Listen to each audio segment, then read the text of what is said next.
J'ai ici un jeu de cartes. Et dans quelques instants, Christine, je vais vous demander de le mélanger, de l'examiner, mais surtout de vous en inspirer pour choisir mentalement une carte. La plupart du temps, on a tendance à prendre des cartes fétiches, comme un as de cœur ou une dame de cœur. Là, prenez vraiment une carte qui n'est pas une carte fétiche, et pour cela, vous pouvez vous inspirer de ce jeu de cartes. Madame, dans quelques instants, je vais vous demander de penser à une personne dont vous connaissez le prénom, le présent, le passé et son histoire. D'accord? Génial. J'ai ici un livre, et je vous l'invite à l'examiner, vérifier que tous les mots de toutes les pages sont bien toutes différentes. Et je vous invite à écrire le prénom en lettres capitales pour que par la suite, le spectateur puisse lire ce que vous avez notifié. Une fois cela fait, vous allez déchirer le papier, le plier en deux, et encore en deux. C'est très important. Dites-moi stop comme vous voulez, s'il vous plaît. Stop, très bien. Vous mémorisez le premier mot de la première ligne. Concentrez-vous sur votre personne. Je vois que c'est une personne de sexe féminin, c'est exact. Oui, génial. Concentrez-vous sur votre mot, très cher, et pensez à la première lettre. La première lettre, je vois un R, et c'est exact. Allez. Je vais essayer d'écrire proprement. Hop là. Est-ce que vous pouvez me tenir le petit truc comme ceci, s'il vous plaît? Est-ce que vous pouvez dire, parce que là on ne peut pas lire sur le papier, vous l'avez complètement déchiqueté, mis en poulet. Non, mais c'est pas très grave. Est-ce que vous pouvez dire à haute voix le prénom de la personne que vous avez pensé? Maha. Maha, vous avez dit, hein. Je vous remercie quand même, parce que c'est effectivement ce que j'ai noté.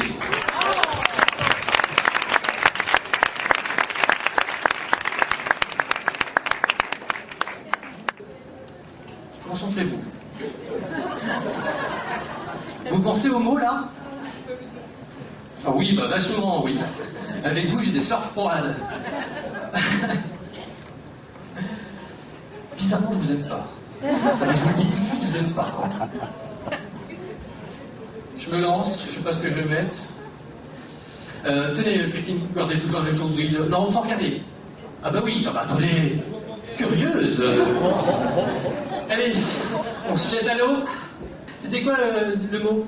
Reconnu. Non, vous parlez plus fort, je vous entends pas. Reconnu. Reconnu. On peut recommencer aussi. Non, c'est pas grave. C'est pas grave. Reconnu. J'ai eu de la chance sur ce coup-là.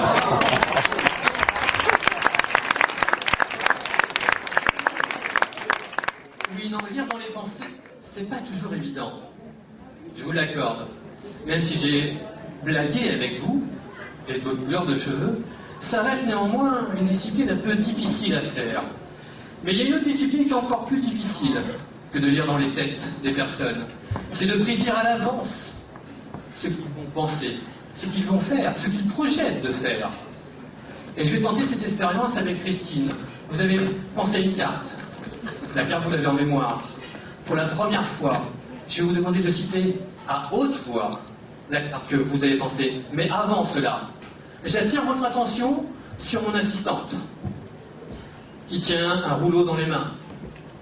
Et dans ce rouleau se trouve une prédiction, en espérant que la prédiction soit réelle. Pouvez-vous citer la carte que vous pensez, s'il vous plaît, à haute voix? Dame de cœur. Dame de cœur. C'est effectivement Dame de cœur, messieurs dames.